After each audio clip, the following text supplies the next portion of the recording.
Season of Defiance. The brand new season that came right along with Destiny 2 Lightfall is here. And would I be lying to you if I said you weren't in for more of the same as the last season, and the season before that, and the season before that? Yes. Yes, I would be. However, things do feel a lot more manageable this time around. Let's talk about it. So plot-wise, it is described as if Lightfall is the fight out in space, then Season of Defiance is the fight here at home. So the Shadow Legion has made their way to the ground on Earth and have been taken prisoners everywhere they go, and it's up to us, with the help of Marasov, Mithrax, and Devrim K, nice to see them finally doing something with him again, to rescue the prisoners and stop the Shadow Legion dead in its tracks. You'll be bouncing between the helm for briefing and upgrades, and the farm, of all places, for cutscenes and mission debriefs. Your upgrade grid is back in the helm, and it has clearly lost some weight.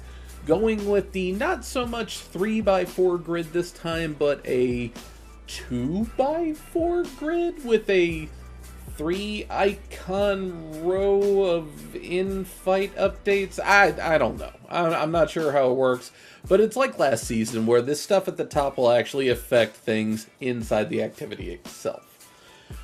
No seasonal currency this time around. Yes, thank you very much for that. No, this time your seasonal currency is the engrams itself, so don't get too excited when you start seeing them drop like candy. As per usual, you can exchange these outright for random seasonal loot, or you can focus them specifically at a higher cost. Seasonal armor costing 2 engrams, lost Leviathan weapons like the old found Verdict shotgun costing 2 engrams, rolling for a random weapon costing 2 engrams, and then finally rolling for a specific weapon costing 4 engrams. Whew. Last one's a little pricey. By the third week of the season, you will start seeing guaranteed deep sight drops, so I don't suspect this will be too bad by the time that happens. So let's talk about the activity itself. You've had it on your screen this whole time, so yeah, might as well talk about it. We have yet another battleground activity. We drop in, kill anything that moves with the help of Marasov's powers, we enter the Ascendant Plane, fight our way into the ship, and then exit inside the ship on our way out, where we have the showdown with the boss. Once the boss is dead, you collect the loot and free the prisoners. So if you have a Defiant Key, you will get even more rewards. Now, I haven't really brought this up because they said that Defiant Keys were going to be finite. You weren't always going to be guaranteed to have them, but I gotta be honest with you, I've had no problems getting these things just by playing the game, so I really wouldn't worry about these all too much. If you find yourself short on some, go play a playlist activity for a little bit. Within 2 to 3 matches, you're going to have a couple of them. Don't stress it. Don't stress it at all.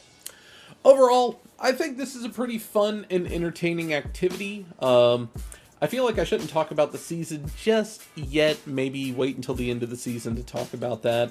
Us having another Battlegrounds, I'm starting to notice a pattern here where we kind of have something that's very, very similar to stuff that they are now starting to add to the Vanguard playlist. Like we have the Proving Grounds in the playlist, we have the Heist Battlegrounds in the playlist, we have the Risen Battlegrounds in the playlist.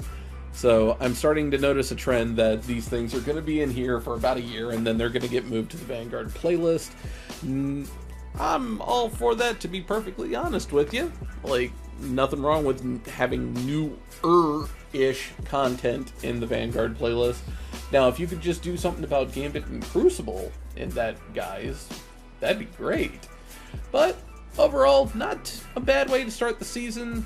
Get in there and get yourself some loot. Thanks for watching. Take care. Make sure you subscribe and all that stuff. See ya.